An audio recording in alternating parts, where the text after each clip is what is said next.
Hello friends, ए वर्ष आम गछरे बहुत आंब फली।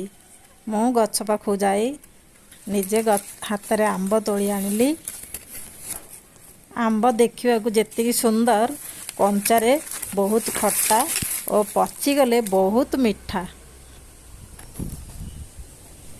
एते आंब होइची कौन करी भाभी भाभी गोटे गोटे जगार बाली रखी सब गुड़े आंब को पचई नेली। पाचिला परे ताकू मु आंब सढ़ा और आंब जूस करी। एमिती बाली रे आंब रखिले खट्टा आंब मिठा हो जाए। 5 ରୁ 6 दिन हो गलानी आंब गुड़िक भल भावे पाची गलानी। तापरे आमे ताकू चिपुड़ी रस करी नेबा। मो भिडियोटी भल लागिले सब्सक्राइब करिवे।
मु आंबरू रस बाहर कर सारे।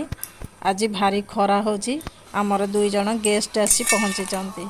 मु आंब शरबत करी।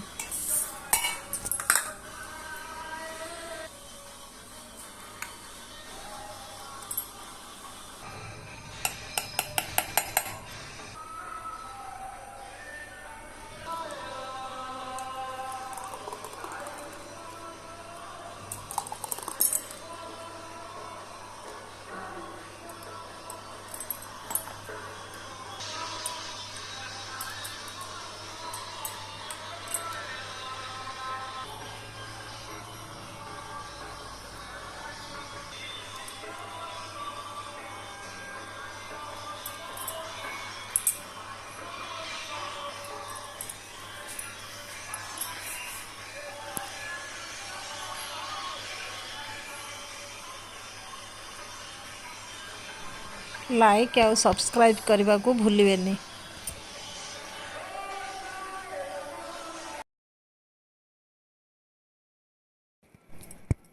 परे आंबे आंब सढ़ा बा आंब पांपड़ तैयारी करिबा। चिपुड़ी थिबा रस को चूल्हे रे बसाई नेबा। अल्प लूण, मिठा, चीनी किंबा गुड़ पकाइबे।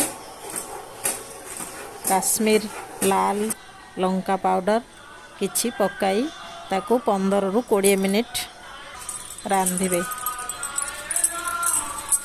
गोटे थाली रे तेल लगाई रांधि सारला परे सेतिरे ढाली नेबा और खरा रे 2 ରୁ 3 दिन भल भावे सुखाई नेबा।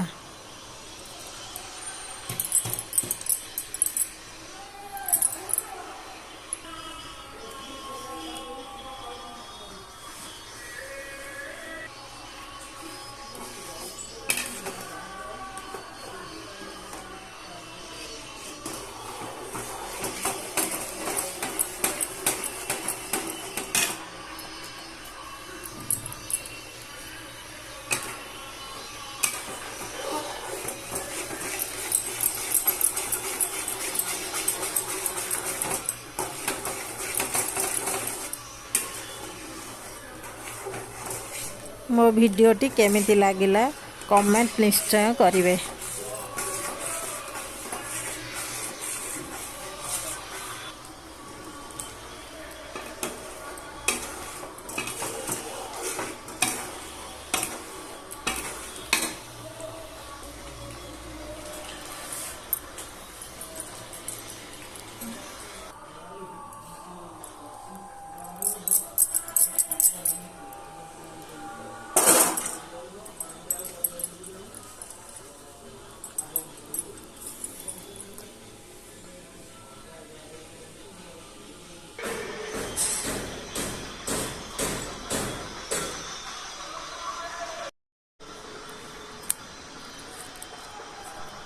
आंब सढ़ा बा आंब पांपड़ प्रस्तुत हो गला। यह बहुत दिन स्टोर करी रखिपारे।